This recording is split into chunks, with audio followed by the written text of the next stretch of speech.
Welcome to the Cash Car Convert Podcast, Episode 8. I'm really pleased today. I'm going to be doing an interview with a couple, a husband and wife team, who've decided to forego the consumption lifestyle that most of us live and take for granted. Instead of accumulating more stuff, they are trying to edit their lifestyle down consciously to keep only those things that they need, use, and love. Doesn't that sound simple? Well, in fact, it is, and they have a podcast called The Simple Life Together. They are Dan and Vanessa Hayes, and they'll be my interview subjects for this episode. With that, let's get to the interview.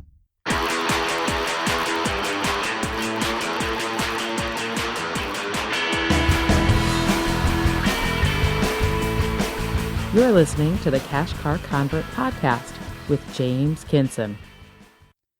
Okay, today we have with us Dan and Vanessa Hayes from simplelifetogether.com and Simple Life Together podcast. And I've been listening to these guys quite a bit for the last few months, and I've really enjoyed what they do. And I'd like for all my listeners out there to welcome them to the show. So welcome, guys.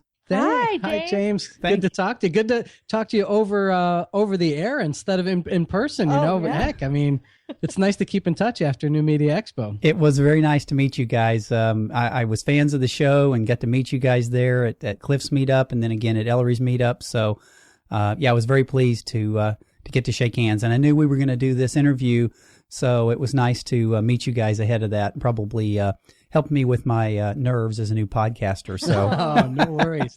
Awesome. I wish we could have hung out more. I know. Well, so next time, That's right? So this show's about cars. And so one thing I want to tie it back to in the beginning here, and this is the question I've asked all my my guests, and I'll ask you guys to answer this individually, is what was your first car and how did you come by it? Okay, I'll answer mine. I bet Dan has a funny story. He always has funny stories. Mine's not so funny, but my first car that I actually owned was a Honda Civic, and that was back in '96, and it was right before I graduated from college. I got a loan through the Air Force, basically, because I was going in as an officer. But I was pretty proud of myself because, when you get out of college, you want to buy like a really nice car right away, and you think you're just, you're a hot rod and all that. But I really was trying to be smart about my purchase. I actually listened to what my father had said. He's like, get a practical car, good mileage, reasonable payments, has a good resale value, and all of that. And so sure enough, I did a lot of homework on it. I did a lot of research, and I had different types of cars that were kind of comparable to the Honda Civic. And so I ended up with that one. But like I said, I was just kind of trying to be smart about it. Now, later, I had a couple of other cars that probably weren't very good investment, weren't very smart purchases, but mine was a green Honda Civic EX model. So at least I got like the sportier version and 2 doors. Yep. So. Yep. Yeah. In fact, my wife, when I met her, had a '96 Honda Civic. It was red EX. So yeah, I know exactly what you're talking about, though. Awesome. Yeah. Good taste. I have to meet your wife. Absolutely. Well, mine was a modified 1972 Ford Maverick. Oh, okay. And I say modified because actually it was a girl that I was dating. It was her car, and on New Year's Eve, and it must have been in our senior year of high school, we got in an accident in a 4-way intersection. Somebody ran a stop sign and slammed it in the front. So it kind of modified it a little bit. Yeah. Yes. So I paid, I think, $30 for the car. And then I think I paid about $60 to put a new radiator in it because it was all smashed up. Yep. But the twine that held the hood down, that was free. I borrowed that from someone. So that was my first car. No additional charge for that. Wow. No additional charge, yeah. But the car that I had the most fond memories of was I used to just drive a motorcycle around D.C., even in the wintertime, and my mom got nervous, and she says, we're going to get you a car, and you can pay us back. So they showed up, and I had this beautiful gray Vet, and it was a Chevette. Oh. Yes. I remember those. But I called it my Vet. I don't blame you. Yeah. Oh, so those are my 2 car stories. That's great. That's fantastic. I always love hearing what people have to say about that because it, we all have those first car stories, and so that's great. I appreciate you sharing those with me. So I know that you guys are all about a simplified life. And so my listeners may not have heard your podcast. So why don't we go back to the beginning and you guys can tell me how you came to that? Whose idea was it and kind of how did you guys grow into that?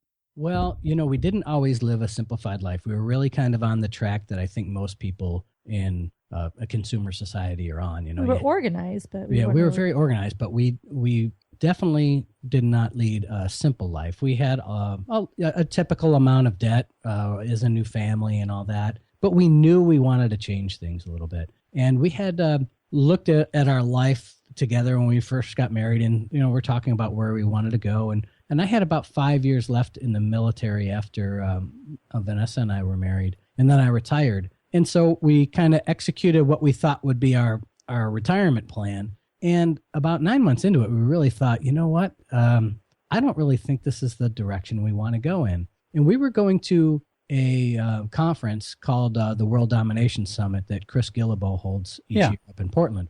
And I think this was the second year. We've gone all 3 years, but the second year we were flying into Portland, and I leaned over to Vanessa on the plane, and I was like, hon, I don't know exactly what we're going to get out of the conference this year, but one thing is for sure. I really want us to start simplifying our lives a bit. And so I was the first one to say it, but we had both been thinking it for quite a while. Okay. And that included living well within our means and being able to pursue things that really were made us happy as a family. Okay. And we started then. So when you went down that path, did you announce this to a lot of people? And if you did, what kind of reactions did you get?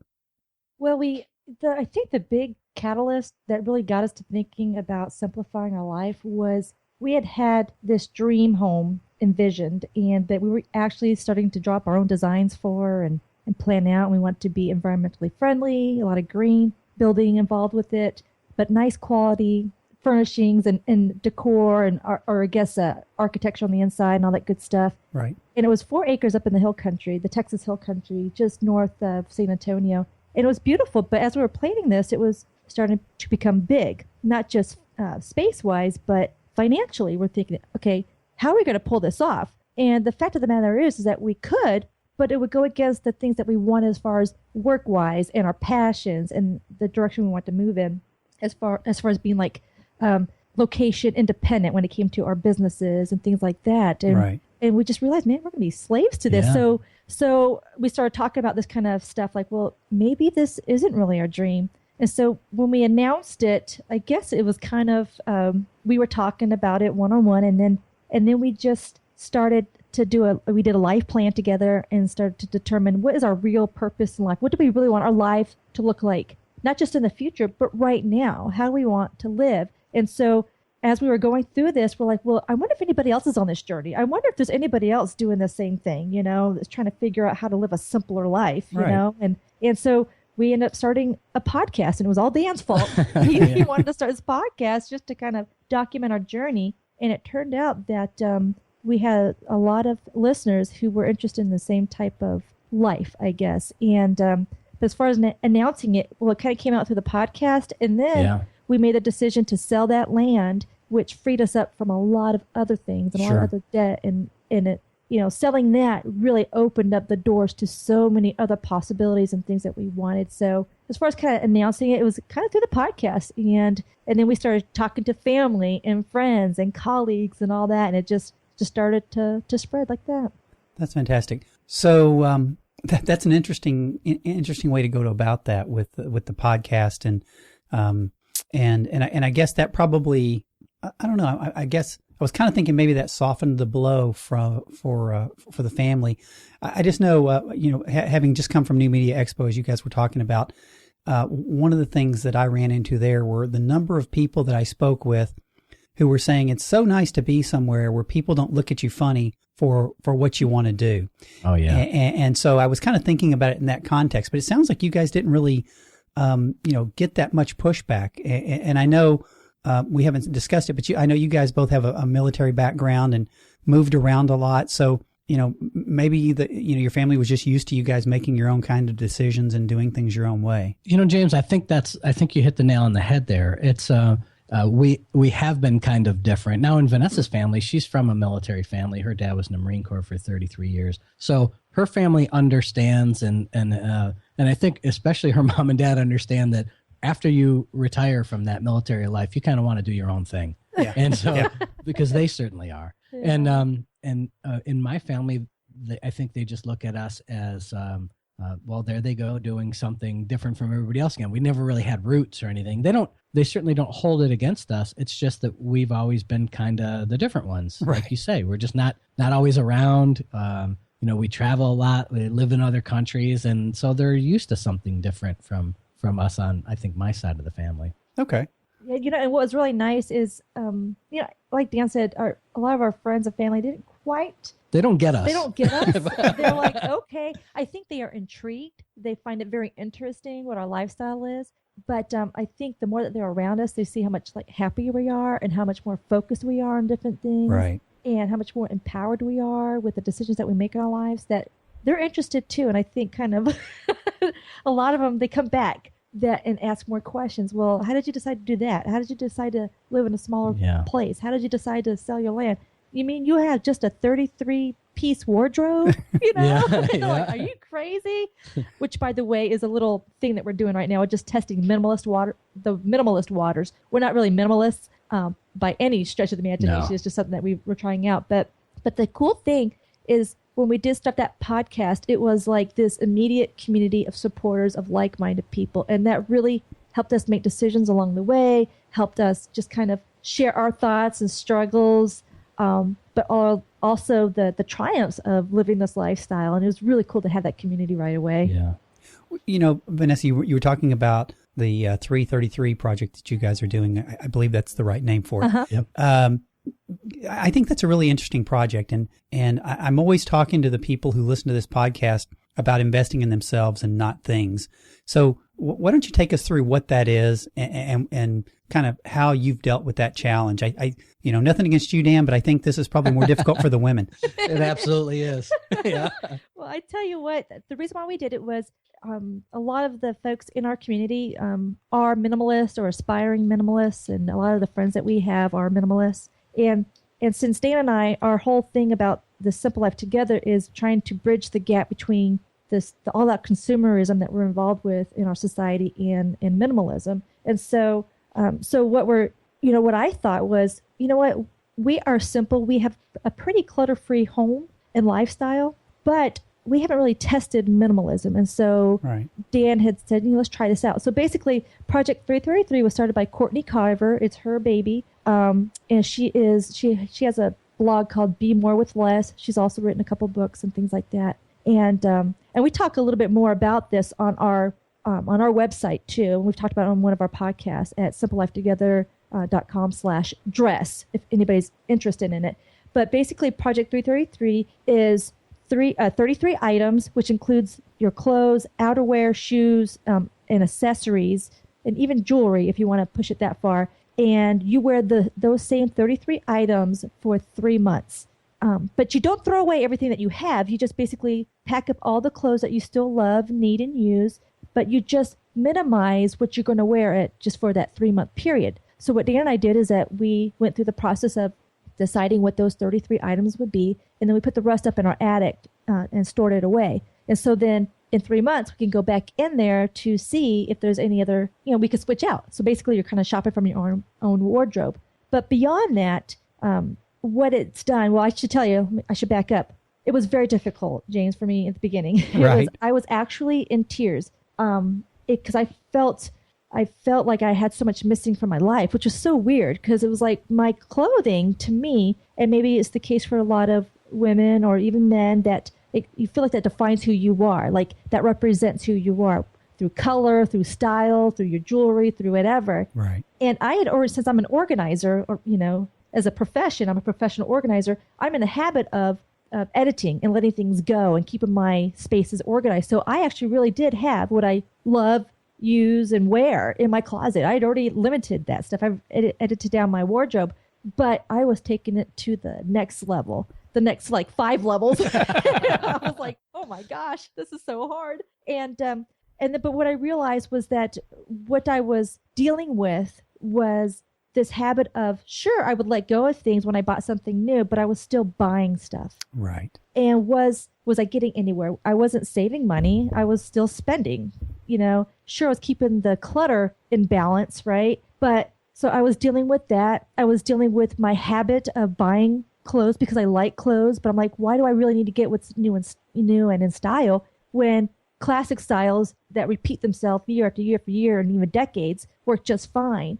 And then I realized that those clothes don't define me. And it was really hard. I had a hard time understanding my emotions, but it came down to that I keep thinking that those clothes define me, but I'm still the same Vanessa, the same bubbly Vanessa and all that good stuff. So anywho, so it really helped. I really now appreciate the whole project, and I am going to continue it. I know we're going to continue it on for at least a year, and it just really changes your mindset and makes you really think about future purchases. Right. And really being content with what you already have. And I would say that, James, it fits right in with your message that the car doesn't define you. Mm-hmm. Right. Absolutely right.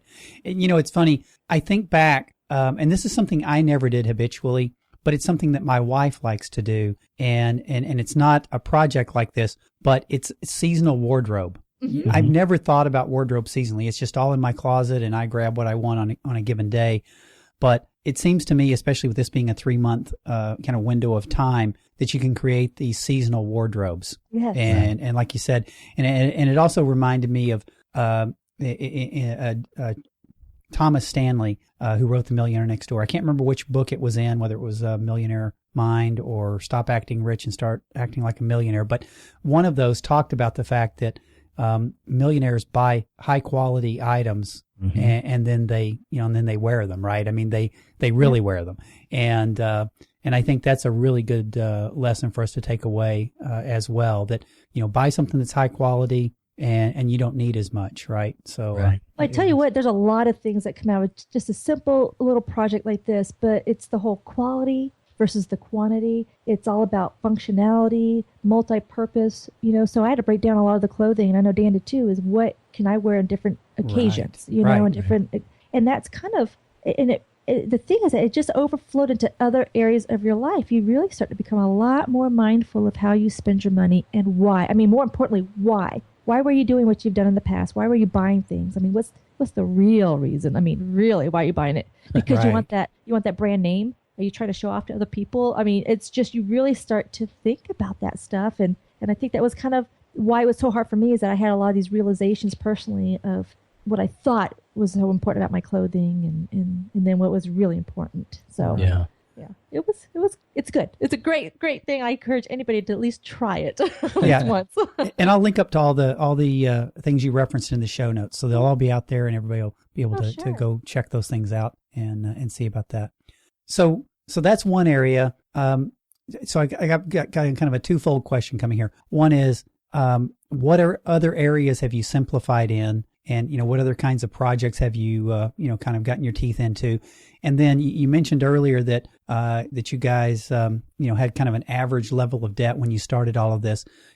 How has this simplification in your life and kind of, stopping the consumer merry-go-round, helped you with your finances? Well, I'll tell you, when you really look at the consumer society, I hate to get on a soapbox, but it really is amazing. We gave a talk the other day, and some of the statistics that because we like to back things up with statistics, and it really depends on where you look. But again, depending on where you look, they say that you're exposed to between 2,000 and 5,000 advertisements a day. Wow. All right. And that's almost seems impossible. But, Vanessa did a count on just a Real Simple magazine the other day, the magazine that's supposed to simplify your life. Right. and there was 236 pages, and 111 of those were full page ads. Mm-hmm. And then another 50 that were left over were half page ads. And then there was 80 some that were hidden product placement. Right. And so in one magazine, you're looking at 250 ads.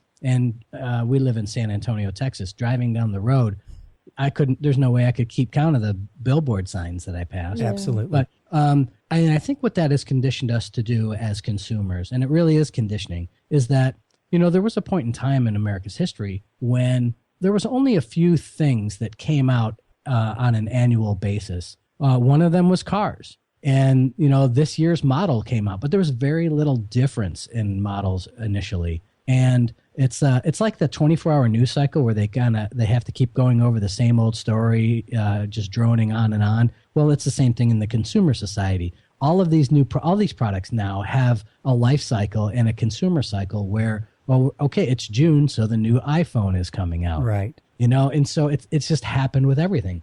There was a time when it was just fashion and cars. That was it. And now it's everything. So some of the things that we like to look at first in our lives to simplify are things that impact us the most. I love technology and I love information. I've always been a big technology and information guy. Yep. But I've had to simplify my life a little bit in order to focus on creating and not just consuming. And some of that is, well, matter of fact, in this week's show, we talk about finally cutting the cord and getting rid of cable. Oh, okay. And so we're doing that. I have an iPhone, I have an iPad, I have a MacBook, and I have an iMac for work, right? Yep. I got the whole kit, right? I'm a bought-in Apple fanboy. Right.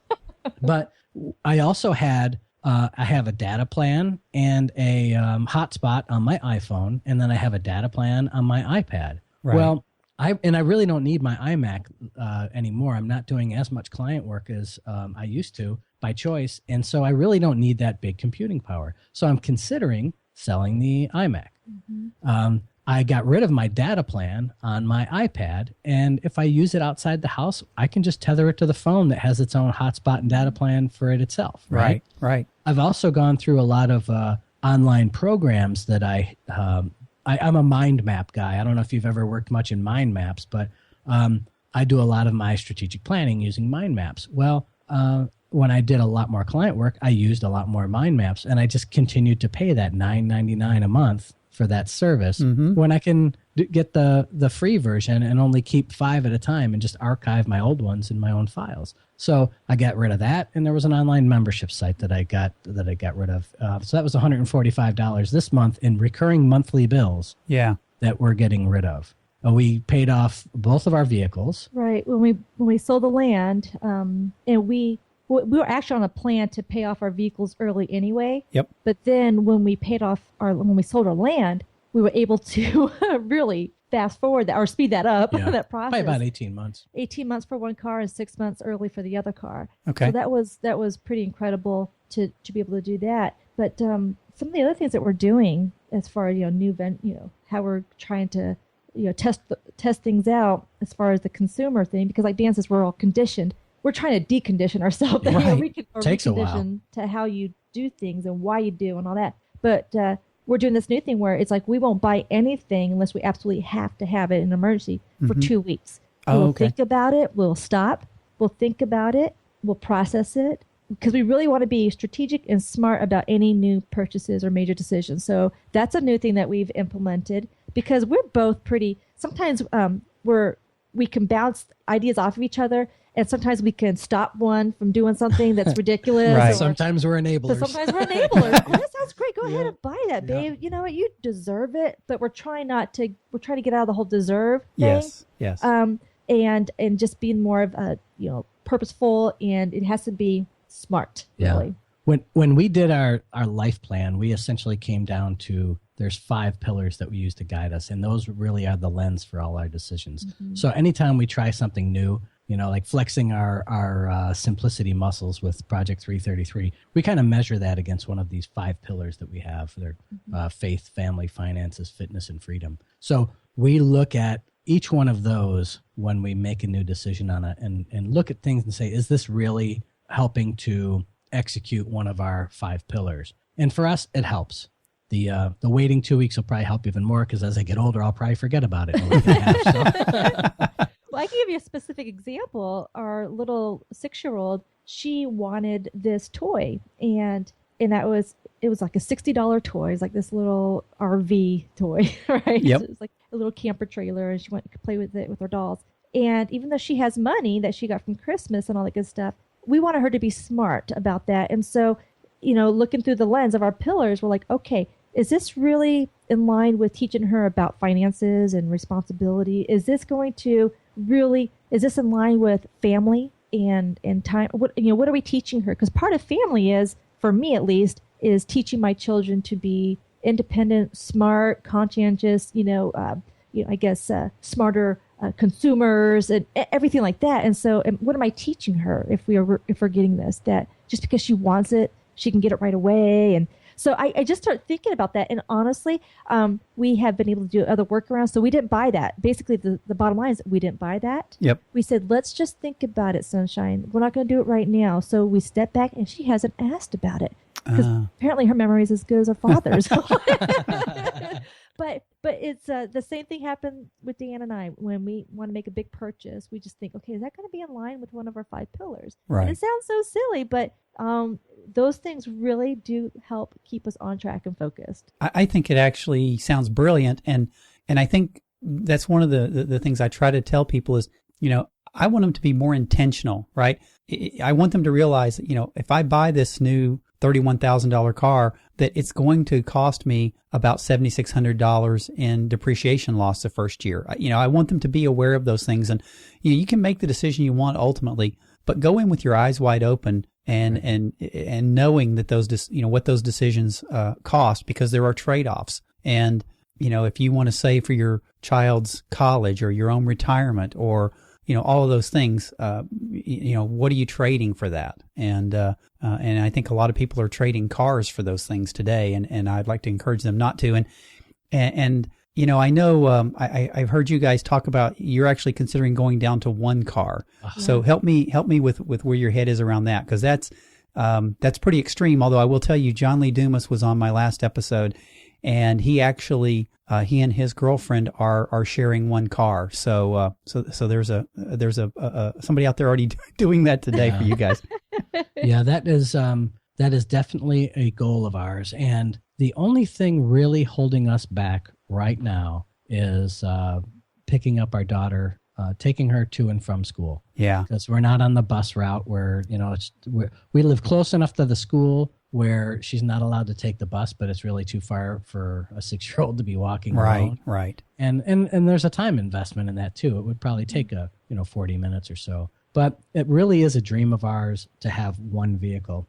And we'll always, we know we can't go lower than that because we're a camping family. We have a little teardrop trailer. That's right. Around. Right. So, but it's really something that I spend so little time, even though both of our vehicles are paid for. Mm-hmm. I have a 2007 Tacoma. Yep. That I fill up once a month because I drive it so little. And it really is a waste of money and sitting out there. And I'm seriously just considering of selling it now, buying just a real old beater. Yeah. And just pocketing some of that money. Yeah, because what happens is, when you take it in, it's expensive. And then he just had to get the tires replaced on it. He was holding out. I mean, we were so tempted to just sell it, just because it cost $1,000 just to get the tires, because it has a lift kit on it. So it's has the big old honking Texas tires on it, which you got to have when you live in Texas. That's right. Yeah.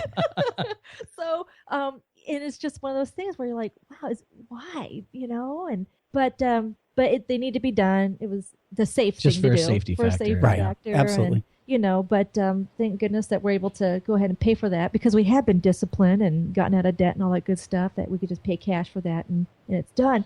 But those are things that you got to think about when you purchase something like a car. What are the maintenance expenses going to be, especially like when it comes to European cars? I used to have a Saab, and funny because when I came to Texas and tried to sell it, I took it to CarMax, and I said, well, I've got this 2000 Saab, and she's like, she spelled it S-O-B. I was like, well, I feel like my car is an S-O-B sometimes, but it's That's right. S-A-A-B.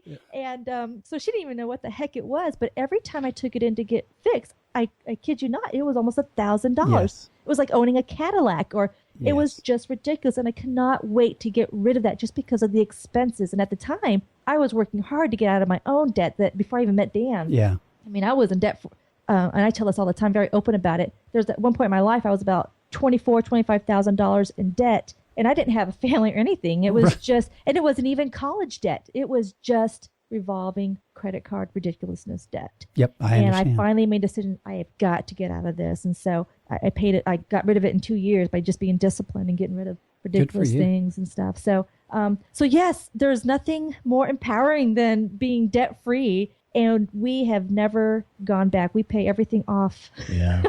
The second our credit card, we have a couple of credit cards that we use. Yeah. Every month we pay them off, pay it off in full. Yep. Yeah. No matter what it is. It's just, we don't ever want to get to that position again. At least I know I don't. Well, this time has really flown by, but we're just about out of time here. So what is one thing that you guys would say to my listeners out there? What's the one thing that you've taken away from what you're doing that you think they might be able to apply into their life, given where they are today, in debt, wondering how they're going to, make the next paycheck? Well, the one thing that we really start off with everybody is this. Maybe simplifying isn't for you. It's not for everybody, but you owe it to yourself to take one day, and if at the most 2 days, and no kidding, walk yourself through a life plan. We used Mike Hyatt's, his free 90-page ebook off of michaelhyatt.com. We went through that. We tweaked it a little bit here and there, which, of course, it's your life. It's a life plan. You need to tweak it towards your life. Right. But there are others out there, but we used his, and so we can speak intelligently about it. But once you do that life plan and no kidding, come up with your priorities in life, you may find out that a car is a priority for you for some reason that you don't know about and I don't know about. But whatever it is, you need to find out what that what we called in the military the desired end state is, what you want it to look like at the end. And then the things to get there will reveal themselves, and then you need to honor those, whatever they are in your life, and they're different for everybody. But once you do that, then really all of the benefit that we provide as a podcast, and the same with you, all of the information that we provide will help support people in making sure that they achieve those milestones to reaching their goals and to fulfilling their life plan. And I think it all starts with that. That's the number one thing from us. That's fantastic. And I have Michael Hyatt's life plan, and it's one of those things I've kind of, given it a quick thumb through, but I haven't really sat down with it with my wife and really gone through it. So that's definitely something I need to do to further refine, what my desired end state is. Sure. And I would recommend everybody, because somebody asked us about it this weekend at a talk, we talked about doing our life plan. And she asked, well, I don't know if my husband's on board with some of the things that I want to do. I said, well, you should do your own life plan. It's your life, and then you need to, she says, well, what happens if, they're different? I said, well, that's not a life plan problem. That's a communication problem. Right. Exactly. But she realized it, and so, but that is, yes, we all ideally want that to be perfectly in sync, but it's a great way for people to find out where they're not in sync and where they can learn and grow together. And Absolutely. then you don't just do it once. It's always a process, and you've got to do it at least on an annual basis. So do it once together, figure it out, and then check in with yourself either once or twice a year for sure. So that's great. Well, that's really some great information. I really appreciate you guys being on. I think there's some great content in here, and I think it's given some people a lot of things to think about. And I hope some folks will come out and check out your podcast and your website as well. I like I said, I've probably gotten through about half of your episodes, and I've only discovered it a couple of months ago. So I'm playing catch up here. But I really enjoy what you guys are doing, and I thank you so much for coming on my show today. Thank you, James. It's our pleasure. It was an absolute pleasure. Thank you so much, James. You're welcome. And for all of you out there listening, you can go to the show notes at cashcarconvert.com/008. And all the links that were discussed in this podcast will be there. And I would also say, if you guys would like to reach out to me, you can do that at CashCarConvert on Twitter, or you can go to cashcarconvert.com to find me. And, I just realized, guys, where can people best reach you? I didn't give you that opportunity. The best place is simplelifetogether.com. Okay, perfect. We'll do that. They'll all be in the show notes, and I'll also get your Twitter handles out there as well for them to be able to reach out. Awesome. Great, thank you. And folks, anybody who is enjoying what I'm doing here, please go out to iTunes, and I'd love to get a rating and review. Find out where I am. Give me an honest rating and review. I'd love to see what I can do to improve the show. And with that, thank you all so much for listening.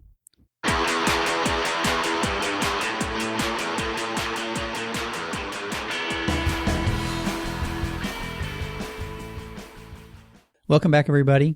James Kinson here, the Cash Car Convert. I hope you enjoyed the interview with Dan and Vanessa Hayes from simplelife.com. I thought, first, I hope you realized and felt how much fun I was having with those guys. They're just some genuinely nice people and really just a lot of fun to be around. I was blessed enough to meet them at New Media Expo Unfortunately, we didn't get to spend too much time together, so I hope to get that rectified next year. I really would like to spend some time with them. I think they're quality people. Now, having said all that, I think what they're doing also is very important. And I think that regardless of whether you yourself are trying to live a simple life, as Dan said, this may not be for everybody, but there are some takeaways. I think one that's interesting is the Project 333, 33 items of clothes over a 3-month period. And I think that, even just, breaking that back down to a seasonal wardrobe, I think that is something that could work for a lot of people and maybe encourage them to be a little more intentional about their clothes buying and, work a little bit more with mix and match and again, just make better decisions around their clothes buying. The other thing that I thought was really of interest is this whole idea of, taking some time period between the time you want to make a purchase and the time you actually make it for an impulse buy. And their threshold was 2 weeks. And I think that's a really good threshold. I think if you still want something after 2 weeks, then I think you really wanted it. So maybe that's something that you do have a rationale for buying. I think the biggest takeaway, though, and Dan nailed it at the end of the interview, and that is the life plan. Now, they went through Michael Hyatt's life plan, and they went through it, separately and then together, and they came away with what was important to them. And he mentioned that they had 5 pillars, and he referenced it as a lens through which they made all their decisions. I think that's something that all of us could learn from, and that way we'd know what our priorities are, instead of just kind of drifting along, making decisions in your life as they come, with no real clear direction or lens through which to measure those decisions. So I know that's something that I'm going to do. I'm going to go through the Michael Hyatt life plan. I happen to have that already, so I will be using that, and that will be linked up in the show notes for anybody who wants to go out and get it. It's not 100% free. Michael Hyatt does ask for your user ID or email address, and your name. But that's pretty darn close to free, and Michael puts out some really good content. So getting in on his mailing list is not the worst thing that could ever happen to you, I'll tell you. I have so much respect for what he does.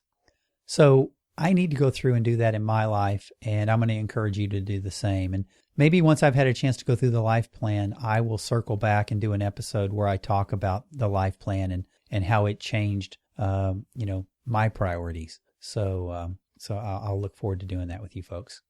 That's really the biggest takeaway I had. And so with that, I'm going to end this podcast. This is the Wednesday podcast for this week. I'll be putting out another podcast on Friday. If you like this, reach out to me. You can send me an email at cashcarconvert@gmail.com.